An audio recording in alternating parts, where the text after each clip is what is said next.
Жүректегі мұз 45-46 бөлімдері өте қызықты болады. Көреміз.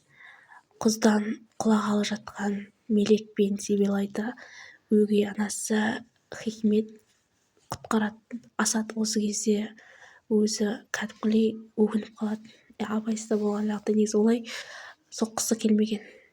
Қайта-қайта қоңырау шалып жатқан Хикметке жауап бермей қаша жөнелді. Осы кезде Хикметтің үстіндегі киімі қызыл телпек сияқты, тіпті ерні, аяғы үсті. Ал кімге соқты? Жиһанға қоңырау соқты. Тіпті видеозвонокпен. Мелек пен Сибилай осындай құздан құлағалы жатыр. Тез жет, көмектес деп. Жиһан шошып кетті. Шынымен де Мелекпен айырылып қалам ба деген ой. Сразу машинасынан жүгірді.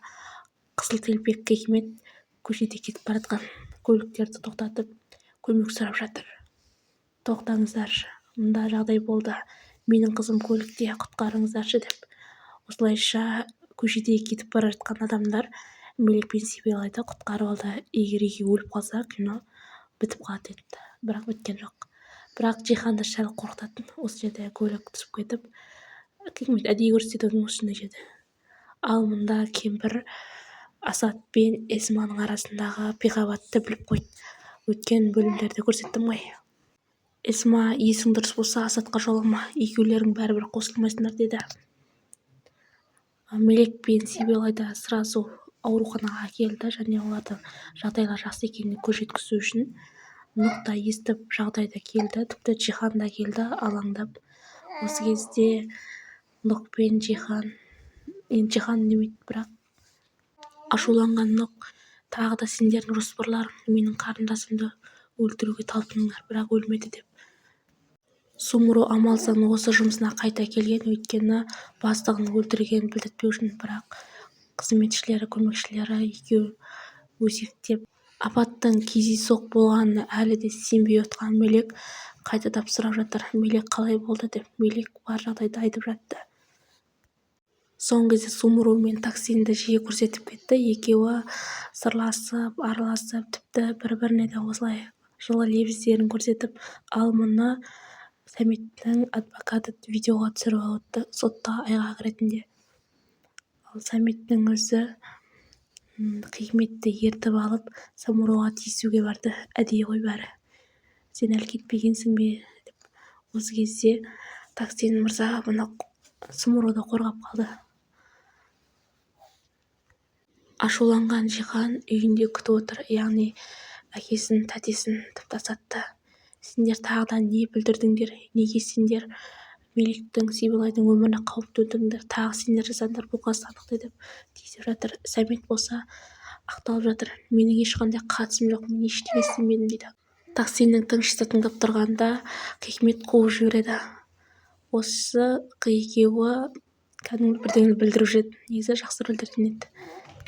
Таксиннің үйінде Сибилай, Мелек, Нұқ барлығы көңілді, дастархан жасауда.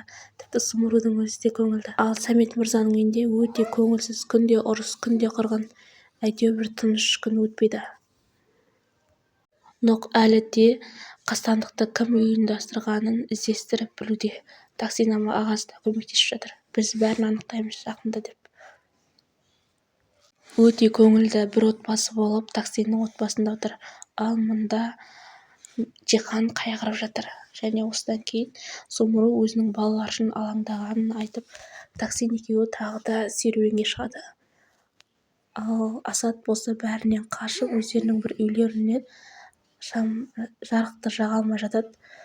Бенамен әдеттегідей екі ортада жұмыс жасайды. Қастандықты жасаған Асат туралы Хикмет айтып қойды.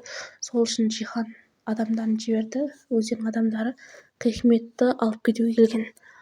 Басында оны байқамаған Асат есікті ашып, артынан өзінің әкетіп келе жатқанын біліп, тапаншасын тағайды.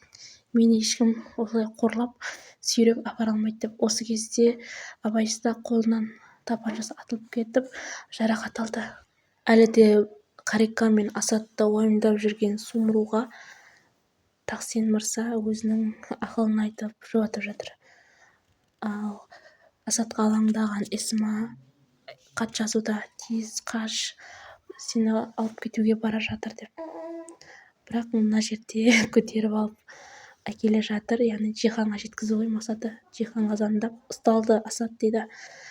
Кемпір болса Сәметке қоңырау шалып тез жет, қазір үйде ұлы шу болады, айғай болады деп жатыр. Асадты алып келе жатқан Бинамин жаман көзқараспен қарап отыр. Асад болса оны түрі күлкілі осы Асадтың ше, маған ұнайды. Жаман кейіпкер болса да ұнайды. Өте жүрген жері бүлдіргі.